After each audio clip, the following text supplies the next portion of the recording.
Assalamualaikum warahmatullahi wabarakatuh. Berjumpa lagi dengan saya Nurlia Astika di channel YouTube LPC Jepara. Oke, kali ini kita akan belajar tentang materi pewarisan sifat. Tapi sebelumnya jangan lupa ya untuk like, share, and subscribe. Oke, untuk yang pertama di materi bab pewarisan sifat, sebelum kita masuk ke persilangan, kita harus paham dulu beberapa istilah dalam persilangan. Nah, adapun istilah-istilah tersebut yaitu yang pertama adalah gen. Apa sih gen itu? Ya, bisa kita katakan gen yaitu sifat keturunan. Ingat ya, sifatnya. Sedangkan kromosom yaitu pembawa sifat keturunan. Jadi kalau gen itu sifatnya, kalau kromosom itu yang membawa sifat itu atau yang membawa gen tersebut. Selanjutnya yaitu alel. Alel adalah pasangan gen yang saling berhubungan. Yang keempat, gamet. Gamet yaitu sel kelamin yang berasal dari genotip. Contoh, genotip A besar, A kecil. Nah, di situ ada huruf A besar dan A kecil.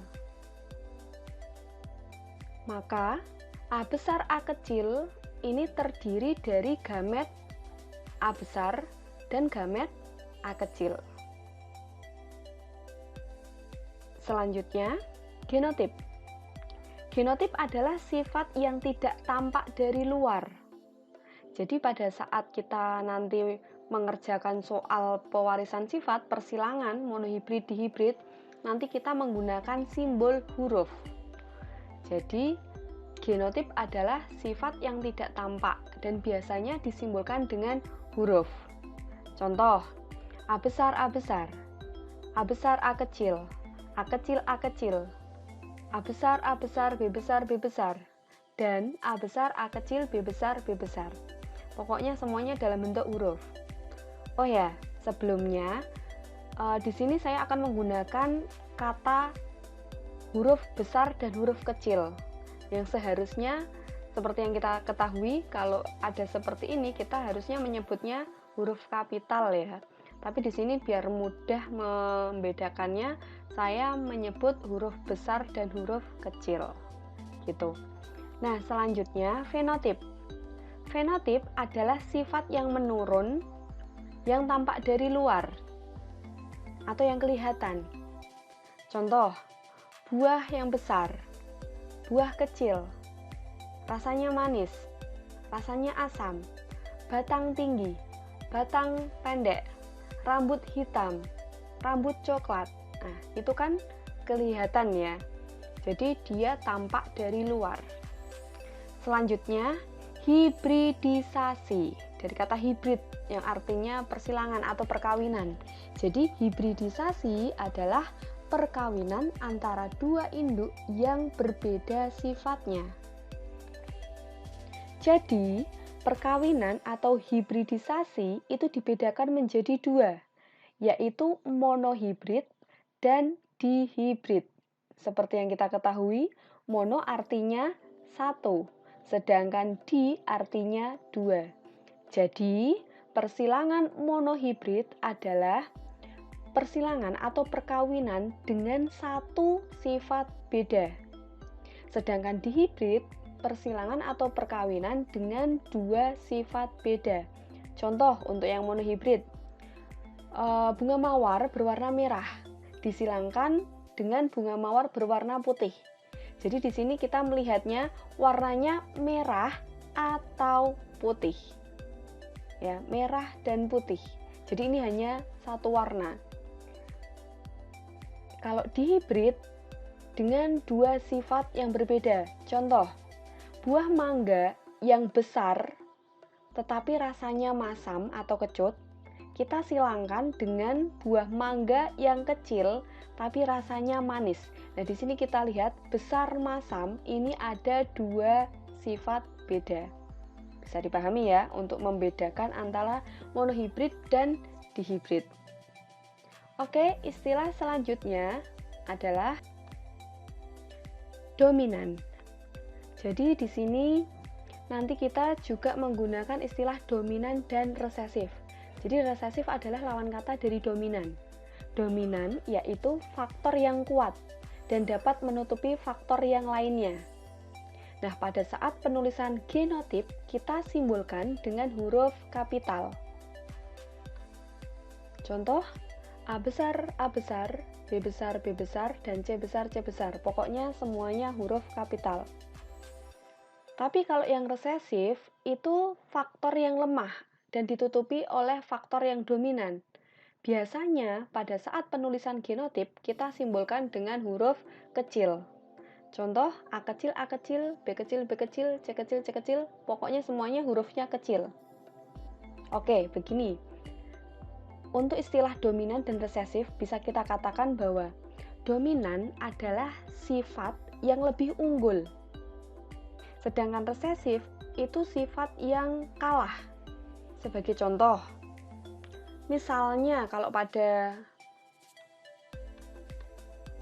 bunga mawar, ada bunga mawar berwarna merah, mau kita silangkan dengan bunga mawar berwarna putih. Misal merah mau kita silangkan dengan bunga mawar berwarna putih. Nah, jika hasil keturunannya berwarna merah, maka bisa kita katakan bahwa warna merah itu lebih unggul daripada putih. Jadi, warna merah bisa kita katakan dominan. Sedangkan warna yang putih, kita katakan resesif. Bisa dipahami? Oke, contoh lain. Kalau pada hewan ya. Misal ada hewan berbulu hitam. Terus dikawinkan dengan hewan yang berbulu putih. Misalnya kelinci. Kelinci berbulu hitam dikawinkan dengan yang berbulu putih. Ternyata anaknya berbulu hitam. Itu artinya hitam lebih dominan daripada putihnya. Jadi, warna putih atau sifat putih bisa kita katakan resesif. Jadi sifat yang kalah atau yang tidak dominan atau yang ditutupi oleh yang dominan. Bisa dipahami ya? Oke, selanjutnya intermediate. Nah, untuk intermediate itu merupakan faktor dominan yang tidak sepenuhnya menutupi faktor resesif dan akan menghasilkan sifat yang baru. Intinya gini untuk yang intermediate. Misal tadi ya, ada bunga mawar berwarna merah. Kita silangkan dengan bunga mawar berwarna putih. Intermediate itu artinya sifatnya sama kuat. Sehingga kalau ada warna merah, kita silangkan dengan warna putih, maka keturunannya akan menghasilkan sifat yang baru. Ya, sifat yang baru itu bisa kita katakan tidak seperti kedua induknya. Jadi bukan merah, juga bukan putih. Nah, kira-kira kalau merah dicampur putih, warnanya jadi apa ya? Oke, bisa kita katakan merah muda atau pink gitu ya. Nah, jadi pink itu adalah intermediate. Atau contoh yang kedua tadi, misalnya ada kelinci berbulu hitam. Kita kawinkan dengan kelinci berbulu putih. Karena intermediate, maka sama kuat.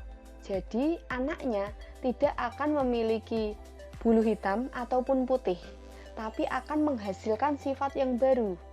Kira-kira kalau hitam disilangkan dengan putih, jadinya apa? Oke, abu-abu ya. Nah, jadi abu-abu itu kan sifat yang baru. Bisa dipahami? Oke. Selanjutnya, istilah selanjutnya adalah homozigot. Jadi, homozigot yaitu genotip gen dan alel yang faktornya sama. Jadi, homozigot itu kebalikan dengan heterozigot. Nah, seperti yang kita ketahui, Homo kan itu artinya sejenis ya, atau sama. Apanya yang sama? Ini hurufnya sama-sama besar atau sama-sama kecil. Nah, itu namanya homozigot. Ingat-ingat ya, homozigot contohnya A besar, A besar, A kecil, A kecil. Yang jelas hurufnya sama. Kalau besar, besar semua, kalau kecil, kecil semua. Sedangkan yang heterozigot itu hurufnya beda. Jadi kalau kita tuliskan, yang satu besar, yang satu kecil. Contoh A besar, A kecil, B besar, B kecil, C besar, C kecil, dan seterusnya. Itu berarti heterozigot. Bisa dipahami? Oke, lanjut. Selanjutnya yaitu galur murni. Jadi, galur murni yaitu individu yang berasal dari perkawinan sendiri dan mempunyai sifat sama persis dengan induknya.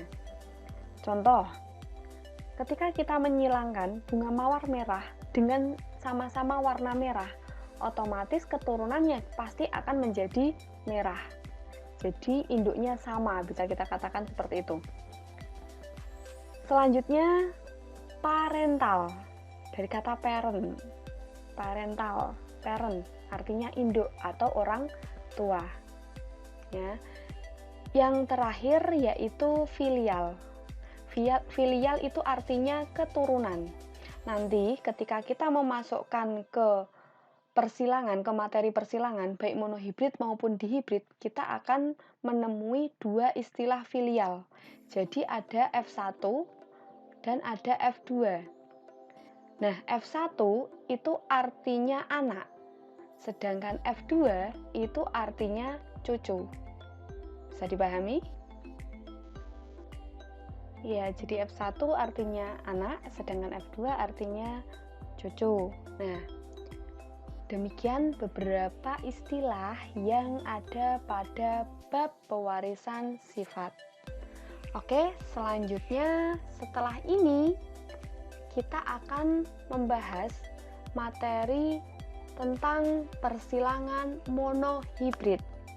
Baik monohibrid dominan dan monohibrid intermediate. Ini tadi yang kita bahas nanti adalah dominan dan intermediate. Nah, kira-kira